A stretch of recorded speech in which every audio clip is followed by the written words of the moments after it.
The local thread.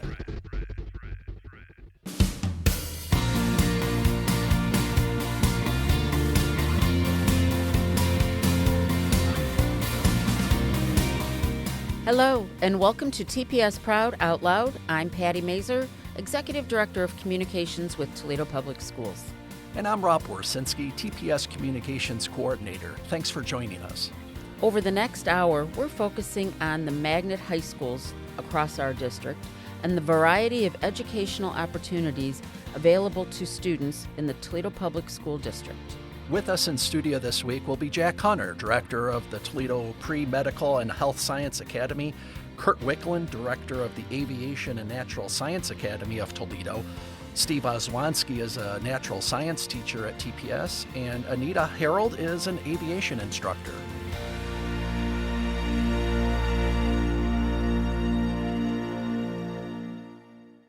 Our first guest is Jack Hunter. He's the principal at the Toledo Pre-Medical and Health Science Academy, as well as the administrator who oversees the Magnet High School operations within the TPS district. First off, Jack, hello. How are you doing? And tell us a little bit about yourself. How did it become that you got to this role with TPS? Rob, it's so good to see you. Thanks for having me on. It's been a long journey and one that has really, kind of helped guide a lot of learners throughout these amazing academies. I started off as a middle school teacher at Rosa Parks Elementary School and worked my way to the principal at Chase STEM Academy in the north end of Toledo. And from there, I was asked to go over to the Aviation and Natural Science Academy to help build that school up. And then I was tasked now currently with leading the Pre-Medical and Health Science Academy. So it's been a wonderful journey.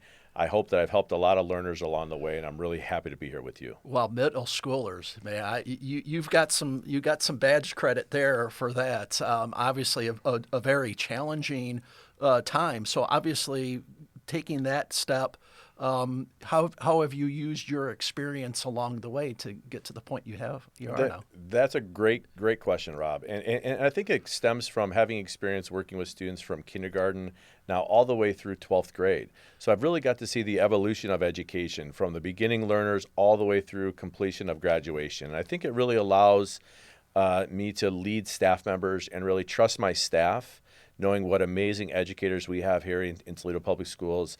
And it really allows me to lean on our administrators and our staff to really help guide these schools. Without them, we never would have been as successful as we are.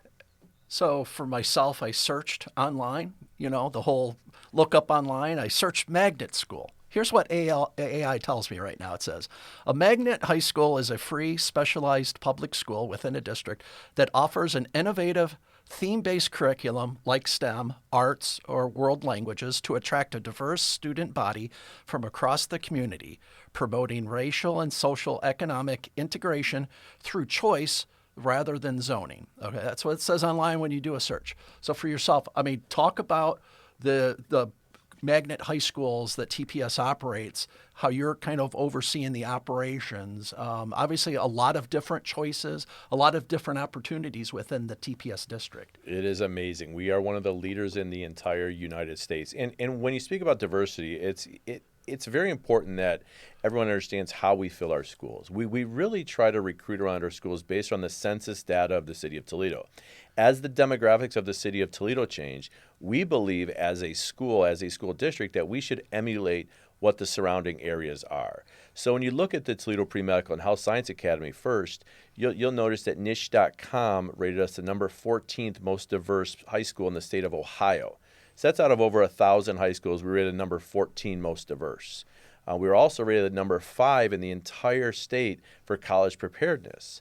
So not only are you getting those type of opportunities with diversity, but you're also getting high-performing schools. Yeah. And that really leads into all of our magnet programs. They're 5-star high schools with based on the Ohio Board of Education. And it's really a great opportunity for anyone interested in those specific careers. Let's talk about the start of the Toledo Pre-Medical and Health Science Academy. The former DeVilbiss High School, if you know, on Upton, by Central, by the expressway there. A high school that shuttered for a while. Toledo Technology Academy went in, took up most of the space, but there was a space available to start this academy? I mean, take us from the infancy of the Pre-Med and Health Science Academy. Well, one of the first things was Dr. Durant's vision was to make sure we left the floors original. So when you walk in the building, you see the beautiful floors.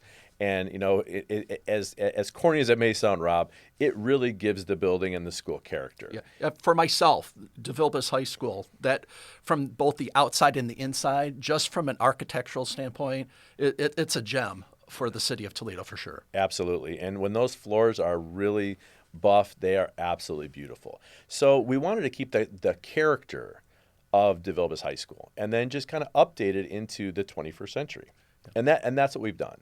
From an ambulance simulator to multiple anatomage, human cadaver tables to a state-of-the-art pharmacy lab, as we're the only school in Northwest Ohio that now has a licensed pharmacy program with the state of Ohio. So students can get their pharmacy resident license at 17, to building out a sports medicine room where students can learn athletic training, to a state-of-the-art nursing facility. It's really taking the past and changing it with innovation into what learners need today to be successful in today's job environment. And this has been expanded not just from high school, but now middle school as well. Yes, we are so happy that we have 7th and 8th graders as part of our academy now to really get them indoctrinated into the culture of pre-med and to build those foundational skills that really lead to career outcomes. And so much so, a second location too. I mean, talk about now from 7th grade to 12, what the plan is now and what students can do, couple different pathways they can take, and the important partnership that TPS has made with Mercy to offer, part of the college campus there, in downtown Toledo. Yeah, Rob, it's been a whirlwind of a past couple of years. We've been growing and growing and growing. We are 100% full in all of our upper grades. So with that partnership with Mercy is now we've taken over the 5th floor, lease space on the 5th floor of Mercy College. So we have another state-of-the-art facility, all brand new, another building that we've updated, and we're able to use that partnership with Mercy College, but also Mercy Hospital. And it really provides our students an opportunity to take classes right at Mercy College, right down one floor below us, to really bring that symbiotic practice of post-secondary education and high school education together to really help us provide those learners with those opportunities they couldn't get anywhere but TPS. TPS is the only school that has that type of partnership where you can literally walk down a flight of stairs and take a college class taught by a regional institution. As far as this theme-based curriculum, that's the reason for these magnet schools. Obviously, when you talk healthcare, you talk about medical science, it's such a wide array, whether you're dealing with people or if you want to maybe get into a clinical study type of situation. I mean, really the choices are endless, what the pathways you can lead students down. For sure. I mean, I always tell parents, it's a lot like a Montessori approach to education in theory. So students are able to kind of work at their own pace, at their own level, while still working towards meaningful outcomes. So we have learners of diverse academic abilities who can grow as fast as they want to grow or get the support they need to reach the outcomes they want. But the nice part is it fits for everyone. And you're right, with the opportunities they have, we see, especially with artificial intelligence, how the whole world is changing based around artificial intelligence. So we need to make sure our learners are prepared to use their hands, especially with human-to-human interaction, as those are the careers we see more moving forward. In the time that I've spent at both locations now at the schools, I think one of the coolest things are these anatomage, basically cadaver tables where it's not a cadaver, but I mean, take us through what the students are learning. It basically kind of, you learn the skin, then you move down and you really by layer can learn about the human body. Yes, they're an amazing tool for our school, and they were created in South Korea, and basically they have individuals who have donated their body to science, who've been dissected into very small pieces and then scanned back together digitally. So it allows you to, instead of having to damage a human corpse or to do things with deceased humans, it allows us multiple times to look inside the human body and determine from histology, from various things, how the individual could have died, we're able to do procedures on the individual cadaver, and so the students can see what does the colonoscopy do, what are all these different things, where does an epidural needle go. They can perform all of these tasks with the safety of innovation. And I think that's really wonderful, because I just seeing how the students are engaged. I mean, that's the thing, is that the one thing you want is student engagement. And I don't think I've seen as high of a level of engagement when I see the students on that animage on that table. I mean, they just are diving into it and just really just 100% engrossed and trying to absorb as much learning as they can. Well, and it fits the needs of the individual student. So when students at our academy have completed their work, they have the freedom to go and study extra. Instead of sitting in class, staring into space, or playing on their iPad or on their computer, they're able to go and make themselves better. So that's where you get the approach of never stop learning, always have that inquisitive nature of being free to go and roam and learn more.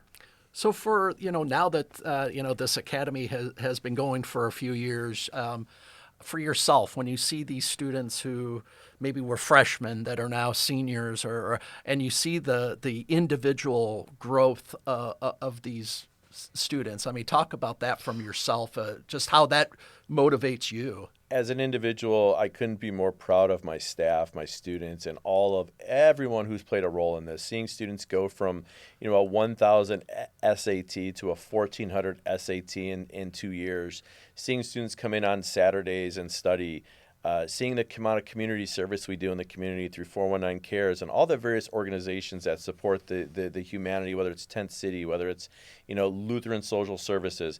All of our students have to do 30 hours of community service a year. So not only are we building students who are great academically, we're building great Toledoans and building students who can then stay in Toledo and be an integral part of our society moving forward. Another interesting aspect, too, I've been able to witness is how you go about getting students to learn about professional conduct and interpersonal communications. A lot of times in the computer age, these things get lost, but, I mean, an important component, too. Yeah, absolutely. All students are required to lead tours at any time. So anytime an individual adult or guest comes in the building, they know at any time I can point to a student and say, you're leading this tour. Because, public speaking is the number one most feared thing. And if we don't prepare them, it's not the college's job to prepare them. The college's job is to refine them. So our job is really to prepare them for the workforce. And the number one root of everything is communication. So, Rob, it's easy for us to sit back and say, we've done that before. But if students are on their computers and their phones all the time, how are they ever going to learn to communicate? Yeah. And that builds personal confidence too, regardless of what they're studying. I mean, the personal confidence level just goes sky high. You are so correct. I've seen students who would not speak when they first got to our school who now want to lead tours all the time and talk. So that kind of growth, it is amazing. And like I said, without my teachers and without my staff, none of this would be possible. So for those students who are serious about going down the pathway of a healthcare or medical science, I mean, talk about when they're done with school, the variety of different professional certifications they can obtain. It is, people are blown away. I can't tell you how many times I get parents that come in and say, where was this school 5 or 10 or 20 years ago? So students, we have 3 main pathways at our high school, Rob. The first one is nursing, where students in their junior year earn their CNA. So that means they've done clinical assignments in nursing homes. They can earn their CNA license. They own their home health care aide license. And they also can complete about 90% of their medical assisting license while they're in high school. We also have students who, while they're doing that, get their sterile processing licensure so they can become sterile processing technicians. So they can literally leave with 4 careers when they graduate our high school for free. In our pre-med pathway, that is a brand newer pathway. We are now a licensed pharmacy technician school. Students can leave our high school with a pharmacy technician license, which you know as well as I do. That is a great career. It's something they can do the rest of their life with 0 debt, and they can leave with a diploma and the certification. I tell you, just not too long ago, I was at the school, and it had a showcase basically for the new ambulance simulator. And I have to give your students credit because Dr. Durant shows up and he plops down on the gurney there, and the students have to pick him up and get him into the ambulance simulator. didn't drop them. They didn't blink an eye. They just went at it, and I give them credit because they handled that so well. Yeah, I mean, we have such amazing kids. I mean, they run the school, Rob. Adults are there really to coach. I mean, my job is truly a coach. My learners run the school. They know the expectations. They know what it is. And no school is perfect, but my learners really do a great job of running the school for us. I tell you what, for those students who maybe go through the program and then they decide, well, maybe healthcare career pathway is not for me, and they make that decision. I mean, at the end of the day, what are you hoping they get out of the experience at the academy? Number one is they have a great environment to learn, that they really build some meaningful relationships. But number one, they actually acquire knowledge that can be usable. So they're actually able to, they're taking over 13 science classes while they're with us, from forensic science to medical terminology. If nothing else, in nutrition, they're learning about their human body, which affects all of us. So all that knowledge that they're gained, even if they choose not to go in that career, will pay lifelong dividends because they understand the human body and they understand different things as they grow older and have families and so on. Yeah. So another hat that you wear with TPS is helping to be an administrator who oversees the other magnet high schools in the district. So Toledo Early College, one, Toledo Technology Academy of Engineering, Jones Leadership Academy of Business, and a little bit later in the show, we're going to be focusing on the two schools that make up the Aerospace and Natural Science Academy of Toledo. But from your standpoint, as far as helping to guide these concept of magnet schools, I know from the state too, getting good grades from the state has got to be encouraging too. It truly is. And the number one thing we really want to do is make sure the census is represented in our demographics. That is the thing we're always constantly looking at, making sure our student body represents the city of Toledo. That we have students that drive over an hour to come to our high school. We always want to make sure we take care of the students within the city of Toledo and make sure that our diversity is there. And there's a school for everyone.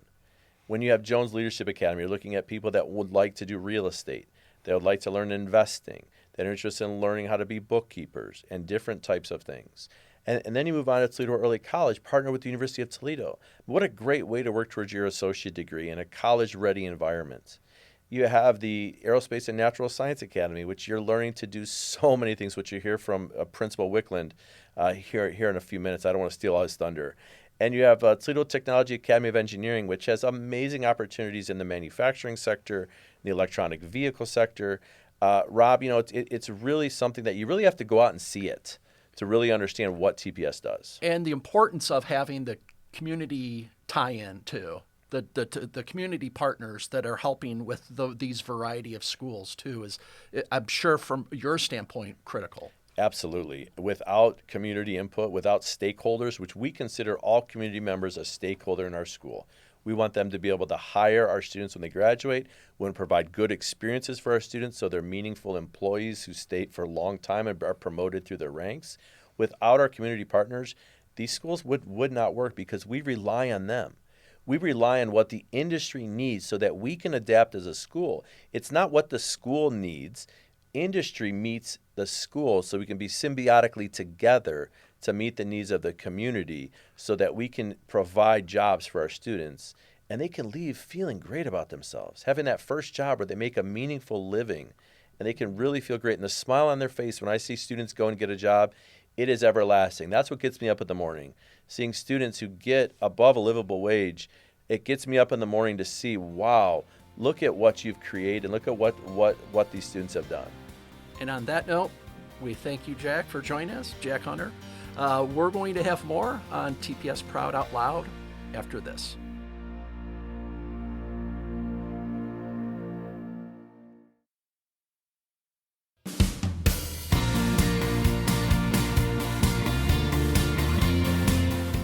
Hello and welcome back. Joining us now in the studio is Kurt Wickland. He is the Senior Director at the Aerospace and Natural Science Academy of Toledo, and Mr. Steve Oswanski, a teacher at the Natural Science Technology Center, which is one of two magnet schools that make up ANSAT.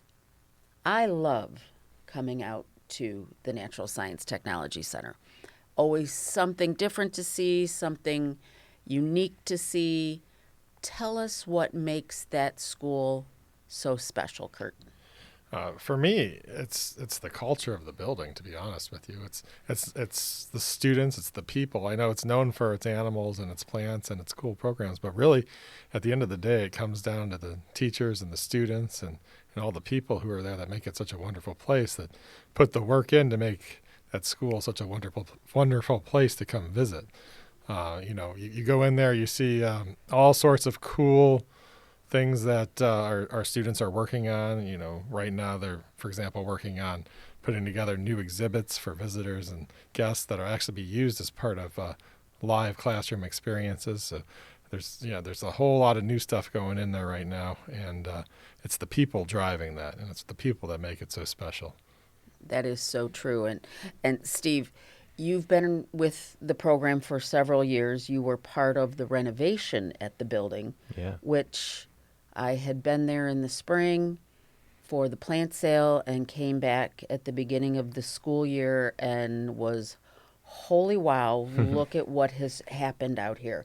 Talk to us about the transformation at that building. Yeah, there's a lot of wow there now. So I'm in my 11th year, and so I've been able to watch it over a decade, and millions and millions of dollars worth of renovations and new additions, and that's allowed us to really take our the type of work we do is industry-linked work. So whether it's working with our local partners like Toledo Zoo, Toledo Metro Parks, we can now mirror some of the stuff that they do in industry in these major organizations, and we're able to do that at a really high level at our school with our students.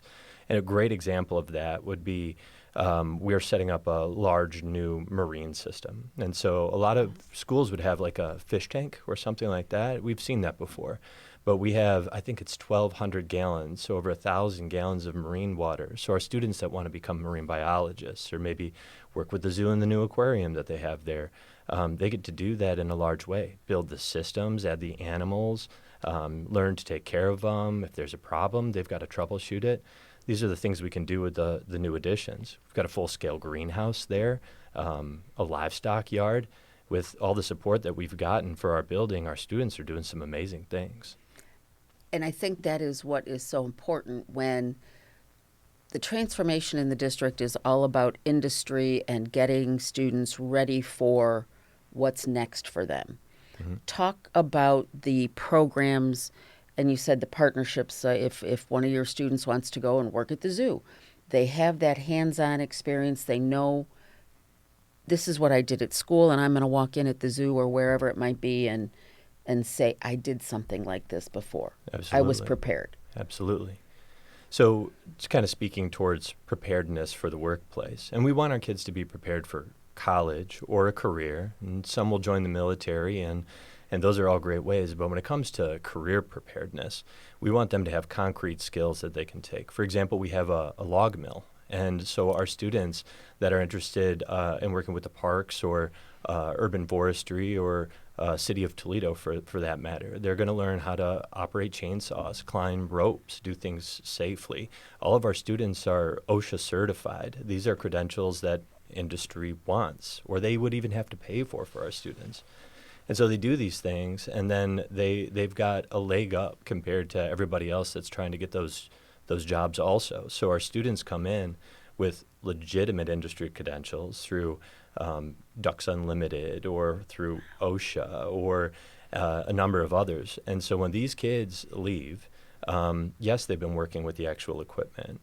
They've been working with, a lot of us teachers actually came from industry. So I was in zoos for 10 years. And some of our other teachers were either at the Metro Parks, the zoo, worked for landscaping and golf courses.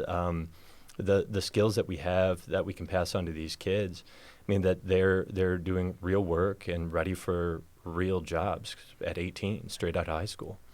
Do you feel that the graduates, when they go to apply for a job, say at the Metro Parks, they see on the resume, oh, this student was a student at, or this employer or possible employee, was a student at NSTC, so they must have this and this and this credential already. Do you think, as you said, gives them a step up, but do you think that is something that the employer goes, oh yeah, we want to talk to this young person? Since the major renovation, we've been getting closer to having that known. With some organizations like Toledo Zoo, for example, they've been really generous by offering our students internships with their conservation department. And I know that there's been some students that have been hired directly into their paid staff because they know that our kids have those skills. They've already trained and been working with their staff. Of course, they're the right selection for the job. Sure. Mm-hmm. Do you think that, so say again at the zoo, they know that they're going to be looking for whatever employee that they are coming and saying, oh, do they come to you and say, we're going to need somebody to fill this position? Will you have a student? Can you make a recommendation? Can you let a graduate know? Mm-hmm. We've seen some of that with City of Toledo, that's for certain, and Toledo Zoo to an extent. But really, we have a lot of advisory committee meetings where we invite our industry partners to come and learn, and that's when they find out what skills we have. And then they'll come and they'll say, oh, well, we need some kids working in this greenhouse over here, or have they ever considered this pathway or this job? Invite us to their job fairs all the time because they know that we'll turn up and have high-quality candidates. That's fantastic. Mm-hmm. Kurt, as the director of the program, if you have a student that comes in for a tour, what do you tell them to expect? What can they go through and find out for themselves that they might not have known to begin with? Well, I think the one thing that stands out about our school is, it's not just a name on a school. You go in there and they learn real fast that it's actually hands-on. I think out there in the community sometimes you'll see fancy names on schools and they have a specialty, but it's very real at the Natural Science and Technology campus. So you walk in. First thing I do on a tour is I take them into the animal science lab right when you first get into the building. We walk in there. There are some rats, lizards, snakes, fish, and they're like, oh. And oftentimes there are actual students in there holding a snake, or they have a rat out, or they have a rat on their shoulder, or or they're feeding fish, or they have a tortoise in their hand, a small tortoise, And then I say, okay, well, as we go, the animals will get bigger. And, yes, they do. So I take them through and I show them parts of the renovation, our brand new gym and cafeteria. And then I show them our whole new wing, which is 8 new classrooms for our core instruction. And I take them out back to the barn. And I point to the barn and I say, on this side we have chickens and roosters. Back there we have golden pheasants. On the left we have a pig named Stanley. Don't put your hands in there. He does bite. And then behind him we have four goats. And depending on the weather, if they're outside, sometimes they're all outside, sometimes they're all inside. They'll either go into the barn and they'll see all these animals and they're just kind of blown away by that. And I take them back there and I take them into the Wildlife and Sustainability Lab where we have large tanks of water full of fish, and everywhere we go, there's just more and more impressive display. And they're like, wow, kids go to school. This is a school. This is an unbelievable place to learn hands-on with real live animals, real live plants. I take them through there, then we go over to the other animal science room where we have these 3 giant tortoises, chinchillas, pigeon, more snakes, poison dart frogs. And we walk out of there and we go into the urban egg lab where we have a reef tank, and we have some plants and lettuce growing hydroponically. And then we go out to the greenhouse where we have the little baby pig Pee-wee. She's brand new. Aww. And then we walk around and we see some turtles in a turtle pond, and we look at the cocoa trees, and I point out where all the plants are going to be for the plant sale. And we see some crops growing on the right, and then we look to the right, and there's these 3 very large crocodilian type things, the dwarf caiman. Yep. And I think by the time they see all that, they realize, this is not your typical high school. And I always tell people when they come in, you're either going to love it or you're going to hate it. There's no in between. Either you're into this thing or you're not. And if they're typically if they're coming in for a tour, they already kind of love that kind of thing. So it's the best part about the tour though is when our students run up to these potential students and they say, oh, you want to hold this animal? Or they tell them about what they're working on, or they're out working on the new touch tank, and they're like, oh, this is going to be so cool. I had a tour the other day, and a bunch of kids were telling the potential student, we're going to have sharks in here, we're going to have stingrays in here, and things like that. And just the excitement on the students' faces, how happy they are to be there. That's the one thing to me that really stands out in a tour, and it's one of the most exciting places for a school. I tell people this all the time. I feel so fortunate to be where I am, to work where I am. I don't even know how I lucked into such a thing, to be honest with you, because it's such a pleasure to work in such a unique environment. And that is so, and I think that what is so great about that is, number one, we're seeing more and more students, I think just because of society today, we're talking about going green and sustainability, that you're probably seeing more kids having an interest in these fields. Mm-hmm. But then when they take these tours and think to themselves, that's not somebody over there behind the curtain that I can't see taking care of the animals. It's the students. It would be me doing that. Mm-hmm. And that is something that, again, it is so unique to this program. Talk about that when the students have that responsibility. Yeah, absolutely. And Kurt said it. Every time people come in, they go, "Wait, what?" And I can't believe this exists. We like to offer our students opportunities through problems. And like you said, it's cool to be able to see the inner workings, the things behind the scene, the stuff that the kids might think that, we'll get to see the animal, learn about the animal, but we get to build the enclosure. That's unique. But kind of focusing on problems with our students makes it more real for them. So we'll teach them everything that you would learn in a book, but it's because they have a problem they need to physically solve. So you mentioned going green as an example. And so I told our students, we have money for solar and wind energy. We now need to build a off-the-grid greenhouse on our back property. And we have 8 acres, so we have a lot of space that we can build. We also had a recently restored through an EPA grant. It was a restoration of a creek, so we have a waterway on our property as well. So I say, go out back, find us our plot of land. You have the money. You know what we need to do. How do you wire up a solar array? And then they go to work, and then they've got to figure out, well, we need to build a framing structure. And so they need to learn how to use a power drill. And so the learning, because it's so real, because they have to apply it, it makes it really enjoyable, because you're not just learning from a book so that you can answer a multiple choice test. You're learning because you need to then go build and do the thing. So whether it's any of the animals and the exhibits that Kurt just described, or it's a new solar array, we have a wind turbine that's generating 400 watts of wind electricity. It's going to power this off-the-grid shade house where we're going to be able to grow native trees. And those native trees in the past have gone to City of Toledo and some of their renovations and their green initiatives. And another partnership was Retree, where our students are learning urban forestry so that they can not only grow those trees and plant those trees, but then learn how to take care of them into the future.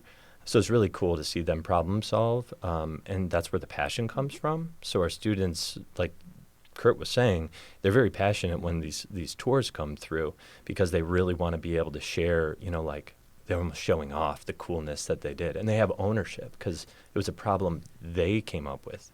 Then they could solve with these new skills that they have. And I think ownership and passion are two of the key elements to what makes the school and the students so TPS proud for. Mm-hmm. We have to throw that in there when we can. And we do these bus tours with visitors across the state, and every time we have one of the tours, they talk about how impressive, sure, the facilities are great, but they're so impressed with the students. Is that something that just comes naturally to them? As you said, that's their passion, it's their ownership?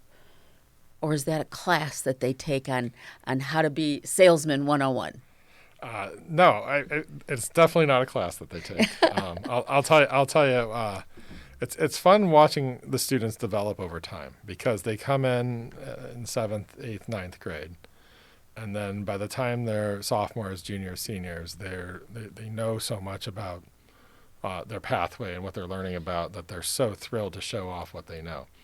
And there's no script for those tours. There's no training in particular for those tours. They just go and talk about what they know. We don't coach them up. We don't have to. We stay in the background as adults on those tours. I don't know if you've noticed that. We do not make our presence known. We let the students run the whole show, and they're more than happy to do it to show off what they know. And I'll tell you that's all them. That's not any sort of training we put them through. It's just that again goes back to, I think, what they find every day in the classroom, every day in their school. It's a unique environment for learning. It's education at work. Mm-hmm. And you all are to be congratulated and thanked, because I'm sure they all feel that way about you guys every day. And when they go out into the real world, mm-hmm. they can go back and say, it all started for me here. So thank you both very much for your time today. Appreciate it. Thanks for having us.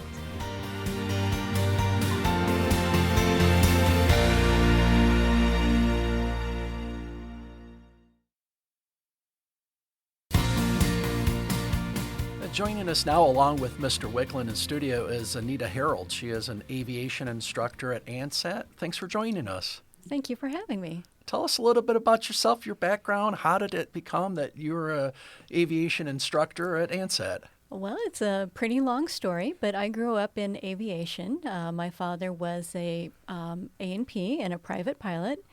I learned how to fly in high school, and I had my private pilot's license and instrument rating by the time I graduated. And then I went to get my A&P mechanics license, which is what we're teaching here. Came to Ohio, worked for about 15 years as a mechanic, and then I went into teaching. And now I'm here at ANSET. No, you say A&P. For me, I think of the old grocery store. I'm joking. I'm just joking. That's an airframe and power plant mechanic. It's a license to work on airplanes. Yeah. And how have you enjoyed the ANSET experience so far as an instructor there? It's been great. The students are great. Everybody's just, it's been a real pleasure to be working there. You're somebody that probably got the little wings from a very young age, and yes. it's still kind of a good passion. Yeah. Yep. So we teach students how to work on airplanes. We don't teach them how to fly them, but working on airplanes, they can take them anywhere. So students with an A&P mechanics license, which is what they should have when they graduate the program, it's a ticket to basically travel the world. So students can go to work for airlines. They can go work in the Middle East. They can work on helicopters. They can work on little airplanes. Pretty much whatever their interest is what they can do with an A&P mechanics license. Even if they don't want to work on airplanes as a mechanic, there's other fields that they can go into that are related, such as a maintenance controller, where they can basically tell mechanics what to do, or they can go into inspection, so inspecting what mechanics do, and they can do pretty much whatever they want to. So, Kurt, tell us about, for those who don't know, the ANSET program itself out by the Toledo Express. But you have the one school facility, then you have the hangar that's literally at the airport. Yeah, I mean it's a 7th through 12th grade academy. 2 buildings out at the airport. One is primarily used for academics, and there are some aviation courses that occur in there, primarily for our grades 7 through 9. And then, we have our hangar as well, where we keep our airplanes and our trainers, and that's where our students in our 10th through 12th grade actually learn the skills to become airplane mechanics and earn their A&P. We have an airframe lab, we have a power plant lab, hence the A&P, yeah. And then it's a really unique facility. It's again like kind of what I was talking about before. It's it's one of those places that you're not going to believe is a school until you see it. It's quite an interesting experience walking in there for the first time. Yeah, just like the Natural Science Center. I mean, when a potential student comes and they're taking a tour, what do they see? What do you kind of show off? So I always start off in the academic building because I like to end with a bang, so to speak. But I start off, the first thing I show them is the cafeteria, which actually overlooks the runway at Toledo Express Airport. There's a window out there. Then I show them our science labs, which are gigantic, because the building is a former flight safety instruction building. So they used to have simulators and things like that in there. So some of these science rooms are gigantic. And we have wind tunnels in there. We have electricity trainers in there. So our students see that right away, first thing they see when they come into our building. And then I go and show them some of our English and social studies classrooms, our gym where we fly drones and have gym class. And then I show them another room that has a few flight simulators in it as well that our students are able to utilize. And then I say, okay, time to go over to the hangar, time to see the cool stuff. And you think that was cool already? They do. That's the thing. That's what they always say. They say, well, this has been pretty cool so far. And I say, just you wait. So we go over to the hangar. We walk in. There's 4 airplanes as soon as you walk in, and they're just like, wow. And it's like, the first thing I always say, not your typical high school, is it? And they say, absolutely not. And they're kind of blown away by what they see. So, in fact, I was giving a tour earlier today with this young lady who's a 6th grader going into 7th grade, and she wants to be an aeronautical engineer. And she just walked in just grinning. She couldn't believe what she was seeing. And she left that tour today thinking to herself, this is exactly what I want to do for the next 6 years of my educational career, to prepare myself to go into that field. Yeah. Talk about the industry credentials and the certification testing. So besides A&P, there's some other credentials? Yeah. So beginning their freshman year, our students can earn up to 14 credential points, industry credential points. Now, that might not mean anything to the listener, but what the state of Ohio decided is that you need 12 industry credential points to be considered career ready. So our freshmen have the opportunity to earn 14 right off the bat. And those 14 include the OSHA 10, the CPR, Snap-on Torque, Snap-on Precision Measuring, and the SUAS Safety Level 1, which is a drone certification. So that gets them to 14 points right off the bat their freshman year.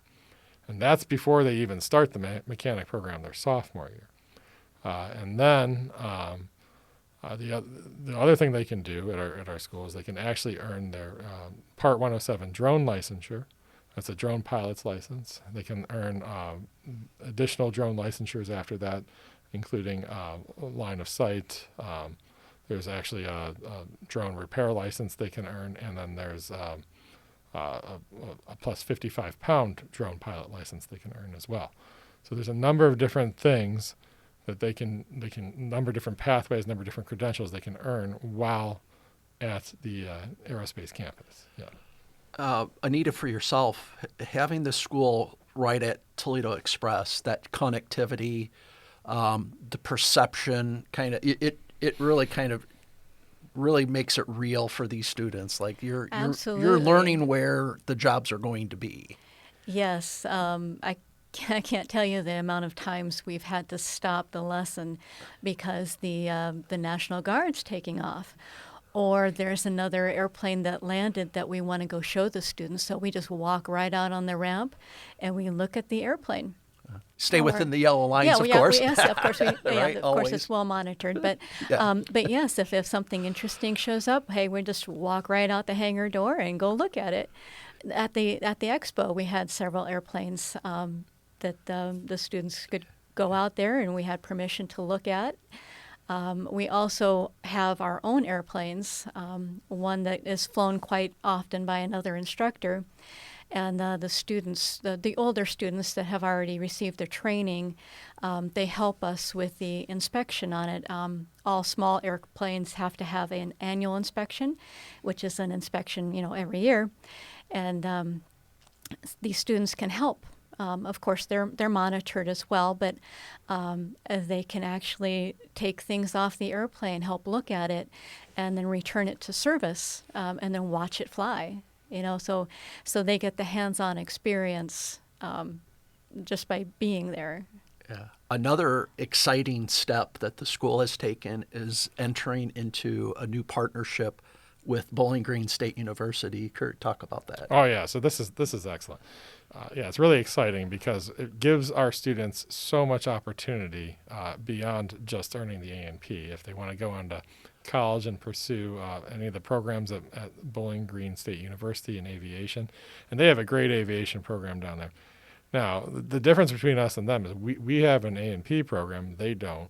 They have a piloting pathway, which we don't. So this kind of marries the two, because there are a lot of people who go through our program who want to actually end up becoming commercial pilots. And so what's great about this is if our students earn their A&P licensure, Bowling Green will give them up to 28 college credits just for finishing our program. That's nearly a year of college paid for. And then here's the best part, that our students also have College Credit Plus on top of that. In theory, they can finish between 2-3 years of college before they even leave, and some of them actually do that. So we're talking about big savings for students down the road when they want to go to college into a great collegiate aviation program. And we're very lucky to be partnered with Bowling Green, because they're really investing a lot of money into their aviation program as well. Recently, they've purchased, I don't know how many planes exactly, but a whole new fleet of planes. They've added a new hangar down there. Their facilities are top-notch. They have great simulators, great instructors.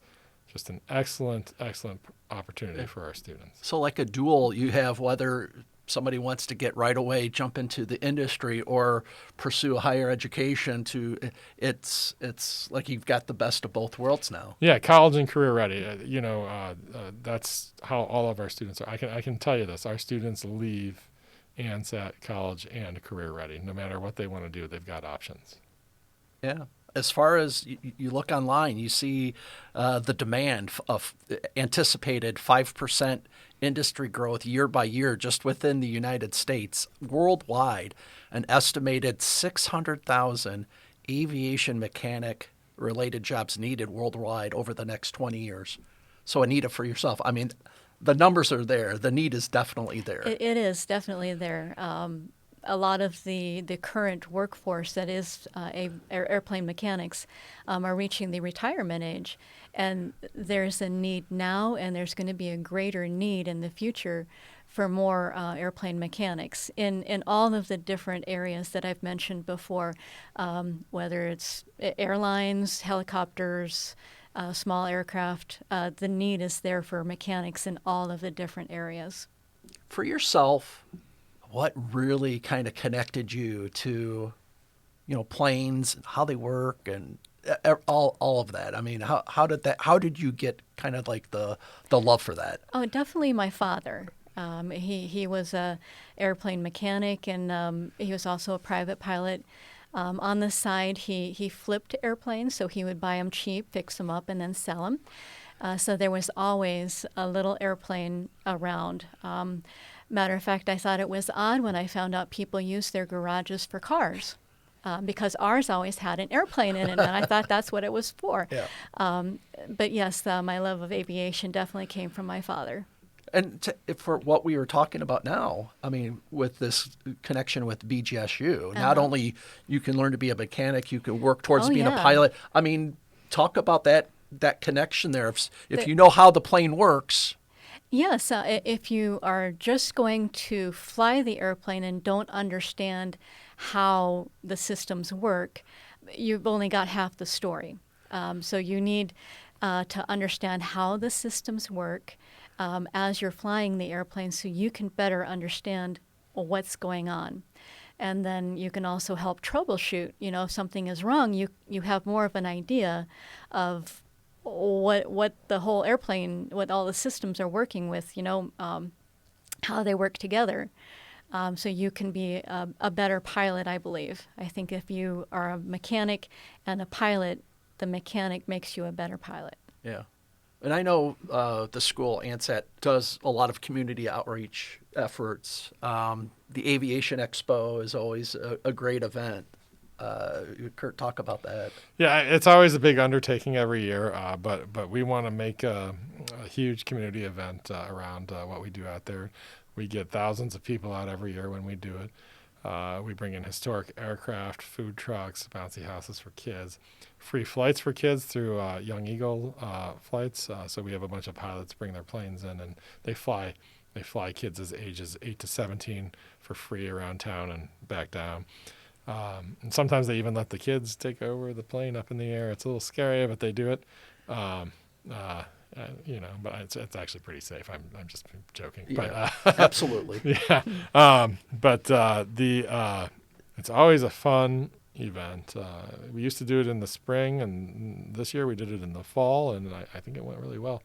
It's just a huge event. It's just so many people. So many people in this community have such a strong love for aviation. They just Sure. want to come out and be around it. Well, over the years, the city of Toledo and out at Express Airport have had the different air shows. Yeah. And certainly I remember, going to see the Blue Angels and, just how or Thunderbirds, but how cool is that? But the connection to aviation in Toledo is there for sure. Absolutely. Yeah. And during those air shows that you were just talking about, our students can go out when they're practicing. They don't actually have to be in the air show. They can see it from the windows of the school. They can just look out and see them practicing and see the air show, which is really awesome. I think that's an awesome experience for the students. Yeah. I mean, as far as that goes, it's just, again, just keep there's so many people in the area that are just, I guess, have that kind of love for flying, but that's a great area to tap into for potential students for sure. Oh, for sure. And to go back to that point just briefly, our students actually got to meet the pilots and be around the airplanes last year's air show as well. It was a really great experience for them. If you go on our Facebook page, you'd see pictures of our students with those pilots and with those planes. They had a really good experience with that last year. Absolutely. And even if a student, let's say they go through it all, they graduate, and then they decide, well, maybe that's just not for me, and maybe they don't make a career out of it. Anita, what are you hoping the skills that they've learned can help maybe in different ways? The skills that they learn as going through the A&P program are helpful in a number of different industries. Amusement parks is one that hires A&P mechanics.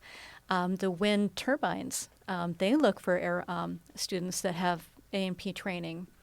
So even if they don't get a license to work on airplanes, or if they don't want to go into working on aircraft, there are a number of other industries that they can go into that these industries are actively looking for students with that training.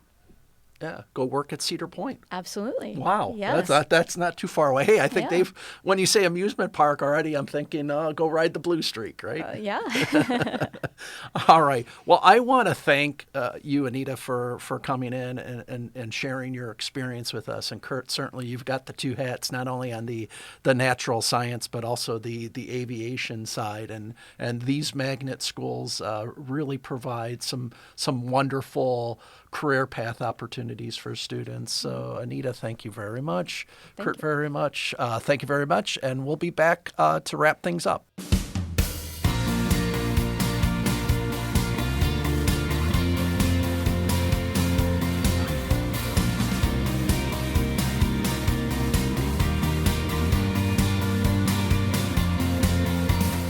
That's a wrap for this week's episode. I'm Patty Mazer. And I'm Rob Warsinski. Thanks for listening. We want to thank our guests, Jack Hunter, Kurt Wickland, Steve Oswansky, and Anita Harold. Join us next time on TPS Proud Out Loud.